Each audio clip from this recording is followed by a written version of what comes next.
Good evening, I'm Samriddhi Casey and these are the headlines of the hour.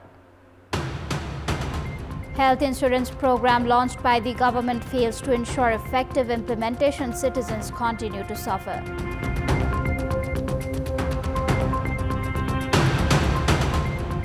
Government speeds up the preparation of budget for the upcoming fiscal year, demands strategies and discussions with concerned ministries.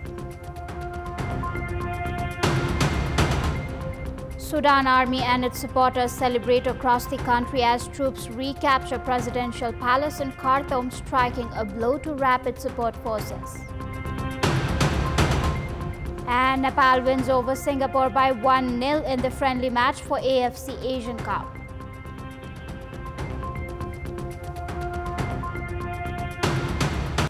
Welcome back. The health insurance program launched on April 7, 2016 with the aim of providing easy access to treatment for all citizens has struggled to operate effectively. As a result, neither have the insured received the services they were promised, nor has the government been able to provide hospitals with the insurance payments they are due. Furthermore, the report submitted by the committee formed by the government to improve health insurance services has not been implemented. A family of up to 5 members can access health services worth 1 lakh rupees annually by paying a premium of 3,500 rupees. For larger families, an additional 700 rupees per person grants access to an extra 20,000 rupees in coverage with a maximum coverage of 2 lakh rupees for a family of 10. However, accessing these promised benefits is proving to be a major hurdle. Health insurance is designed to cover a wide range of medical needs. Insured individuals are entitled to 1,135 types of medications and services from outpatient care to surgery. Hospitals often lack the capacity to provide adequate treatment, and essential medicines are frequently unavailable.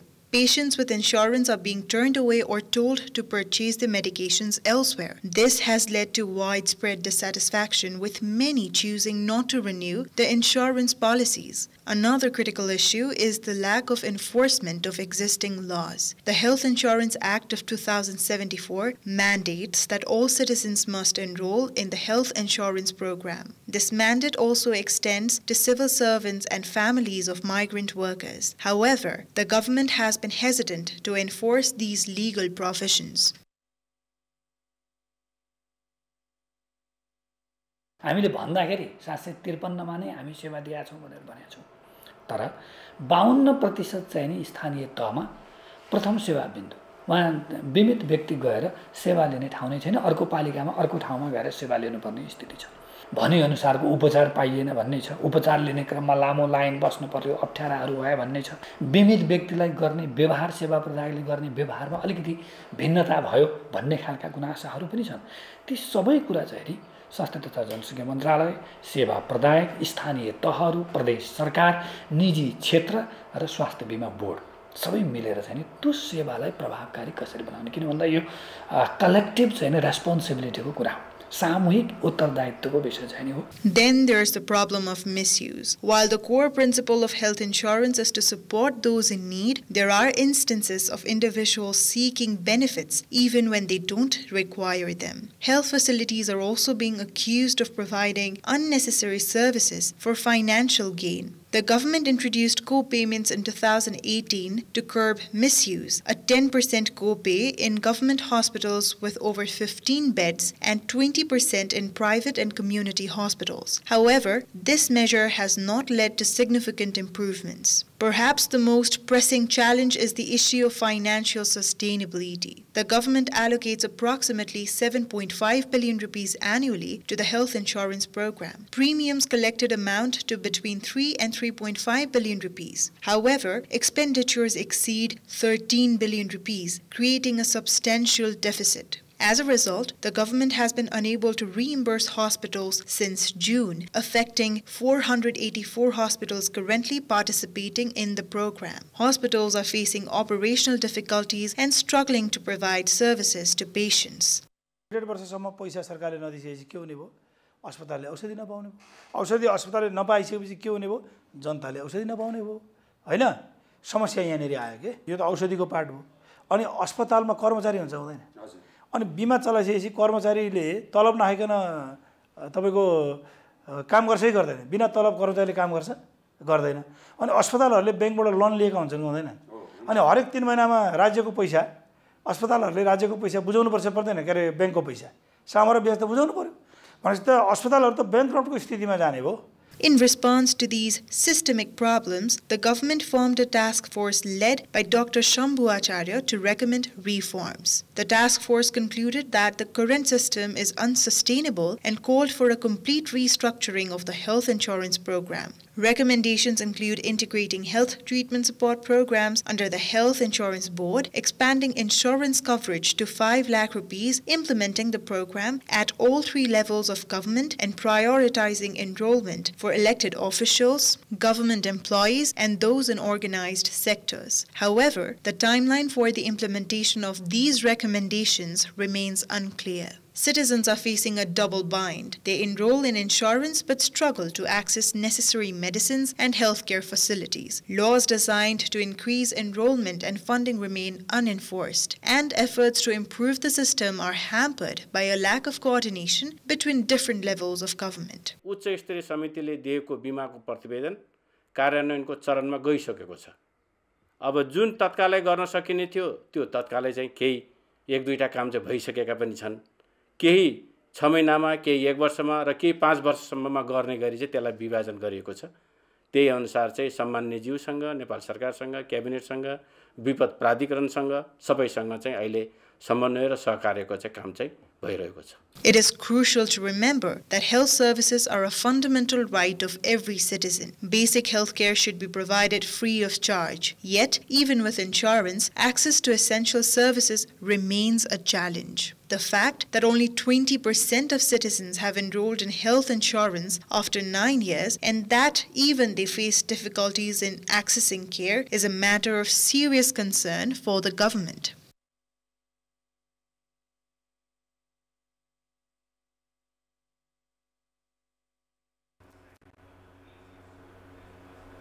It is time for our segment Public Pulse, where you text us with their opinion.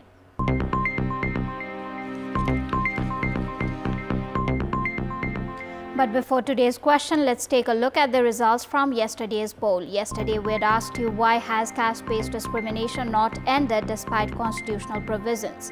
48% voted for option A, result of impunity. 27% voted for option B, show of power, and 25% voted for option C, lack of awareness.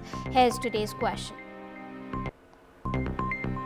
Why has the health insurance program, which was touted as effective for healthcare treatment, stranded? Option A, poor management. Option B, government's failure to clear payments. And option C, lack of public awareness. The voting is on. Type NEWS, select option A, B or C and send it to 34001 to share your opinion with us. The government is accelerating its preparations for the upcoming fiscal year's budget. The Ministry of Finance and the National Planning Commission are actively engaged in requesting new programs from various subject matter ministries and gathering suggestions from the provinces. Under pressure to secure funding, the government through the new budget has sought strategies from the ministries regarding the implementation of the 16th plan, the strategies needed for the transition from underdeveloped to developing nation status and the achievement of sustainable development goals. The Resource Estimation Committee under the National Planning Commission has projected that it will be able to gather approximately 1.9 trillion and 15 billion rupees for the upcoming fiscal year. However, current needs are estimated to require more than 2.2 trillion rupees. Due to limited resources, it is difficult for the coalition government formed by the two major parties to meet all the needs through the budget. Despite the situation, there is pressure to revitalize the sluggish economy and boost declining industrial production. The Planning Commission is discussing with various ministries plans to address critical issues such as creating employment opportunities and completing unfinished projects.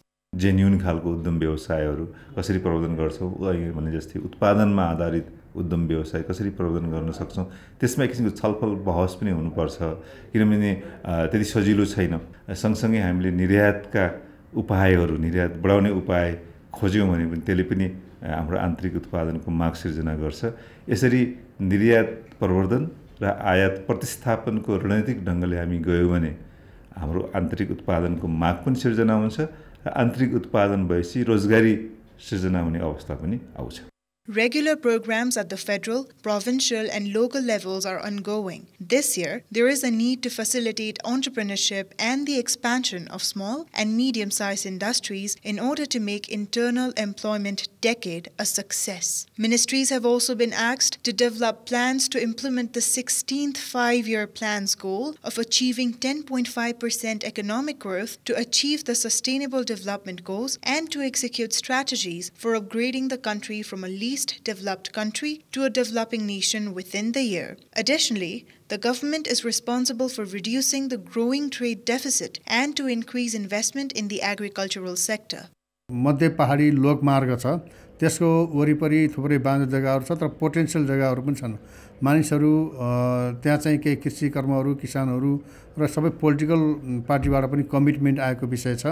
त्यसको आसपासलाई green belt मानेर green economic जोनको कन्सेप्टले हामीले त्यसलाई अगाडि बढाउने हिसाबमा काम गरिरहेका छौँ। त्यो साना साना पकेट जोनहरूलाई चाहिँ बेल्टहरू इकोनोमिक यो एग्रिकल्चर प्रोडक्सन बेल्टहरूलाई इन्टिग्रेट गर्दै कृषिको कार्यक्रमहरू सञ्चालन गर्ने प्रायोरिटी पनि छ। The federal government has already decided not to include programs with a cost of less than 30 million rupees in the budget. Experts have also suggested that the government should introduce a progressive budget rather than a traditional one. हामीले सधैँ के भन्छौँ भने fiscal पोलिसीले नै सरकारको अर्थतन्त्रको चाहिँ दिशानिर्देशन गर्ने हो हैन भनेर भन्छौँ। तर केही समयदेखि तपाईले नोट गर्नु होला भने फिस्कल पोलिसी चाहिँ त्यति प्रोएक्टिभ भएर आइरहेको छैन। तर मोनेटरी पोलिसीमा मान्छेहरुको चाहिँ बढी ध्यान गइरहेको छ। तर अर्थ मन्त्रालयले मेरो आफ्नो विचारमा चाहिँ अब लिडरशिप लिने बेला चाहिँ यही हो। कुन ठाउँमा लगानी गर्ने भन्ने प्रायोरिटी क्लियर भएको छैन। त्यसले गर्दाखेरि मार्केट जोडिया छैन, मान्छेहरुलाई जब क्रिएट भएको छैन। अनि मान्छेहरुको ग्रोथ हुन्छ नि, तपाईले लगानी गरिसकेपछि यति ग्रो हुन्छ भनेर जोश जुन आउँछ त्यो छैन हैन। यी कुराहरुलाई सम्बोधन गर्नुपर्ने चाहिँ अहिले। Currently, the government's expenditure is higher than its income. Approximately 14% of the budget is spent on distributing 80 different types of allowances. Furthermore, reducing the increasing trade deficit, alleviating the existing economic stagnation, and gaining public trust have become challenges for the government. Welcome back. In Aurahi, Siraha, under the guise of organizing a Mahayagya, a Dalit family's house was bulldozed, rendering them homeless by rural municipality chairperson Shivaji Yadav, Mahayagya organizer and former ward chairperson Dilip Yadav. After the incident came to light, the affected family is now being threatened and forced into signing false documents. After the incident became public, the two Yadavs forced the victims to speak in a video stating that they had willingly moved from there. It is also said that they were forced to sign a consent letter. The date of the consent letter is mentioned as 23rd of February. Yadav himself ordered the consent letter to be registered at the rural municipality. However, that consent letter does not have an official stamp. Locals and even employees themselves have stated that the consent letter is fake. The affected family is now refusing to give any statements due to further threats. The chairperson is unreachable. All the protests have been registered not only in the House of Representatives and Provincial Assembly, but also by the Human Rights Commission and various organizations. No legal proceedings have been initiated so far. The police have stated that they have gone to the incident site for investigation and are conducting further studies. Meanwhile, the Chief District Officer of Siraha, Basudev Dahal, has been transferred to the Ministry of Home Affairs. The Ministry of Home Affairs has stated that Bishwa Prakash Aryal from Kapilvastu has been sent as the new Chief District Officer of Siraha. And in this context, in our Public Voice segment today, we have asked in several provinces why has caste discrimination been eradicated even though the Constitution and laws deem it as punishable. Let's take a look at what they had to say.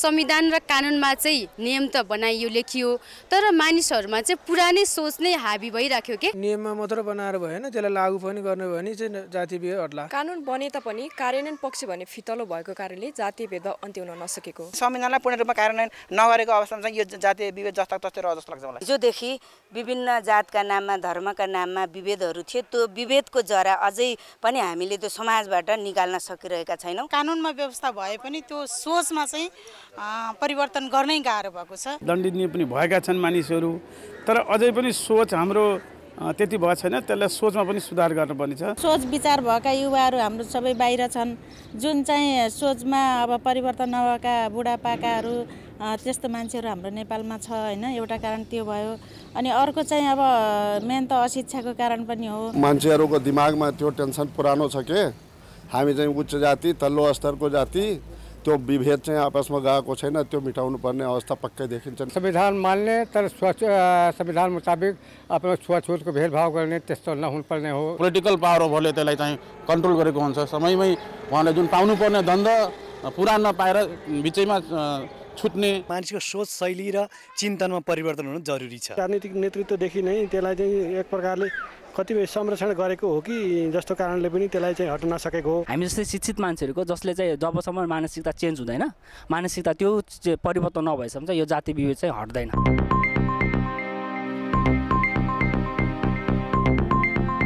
Time for international update. The Sudanese army seized full control of the presidential palace in downtown Khartoum on Friday in one of the most symbolic gains in a 2-year-old conflict with a rival armed group that has threatened to partition the country. The army had long been on the back foot but has recently been making gains and has retaken territory in the center of the country from the paramilitary Rapid Support Forces. Meanwhile, the RSF has consolidated control in the west, hardening battle lines and moving the country towards de facto partition. The RSF is working to set up a parallel government in areas it controls, although that is not expected to receive widespread international recognition. The army said it has also taken control of ministries and other key buildings in central Khartoum. Military sources said RSF fighters had withdrawn about 400 meters away. The RSF has rapidly seized the palace in Khartoum along with the rest of the city after war broke out in April 2023 over the paramilitary's integration into the armed forces. The conflict has led to what UN calls the world's largest humanitarian crisis, spreading famine in several locations and disease across the country of 50 million people. Both sides have been accused of war crimes while the RSF has also been charged with genocide. Both sides deny the charges. Sports news. Nepal has secured its first ever victory against Singapore in an international football match. In a friendly international match, the two teams faced each other after 36 years, with Nepal defeating Singapore by 1-0. At the Singapore National Stadium, Gillespie Jongkarki scored in the 12th minute, giving Nepal the lead. Nepal, playing its first match under head coach Matt Rose, maintained the lead until the end. Gillespie, who plays domestic football for Tribhuvan Army FC, has now scored in his second consecutive match for Nepal. He previously scored in a friendly match against Afghanistan last November. Nepal and Singapore faced each other for the first time since 1989. Previously, Nepal and Singapore had competed 4 times, with Singapore winning 3 matches and 1 ending in a goalless draw. Nepal played this friendly match in preparation for the AFC Asian Cup qualifiers. In the qualifiers, Nepal will play against Malaysia on 25th of March. In this match, defender Suman Shrestha made his international debut for the Nepali national football team. That is all for the moment. Up next is news in Nepali. Thank you for watching. Bye for now.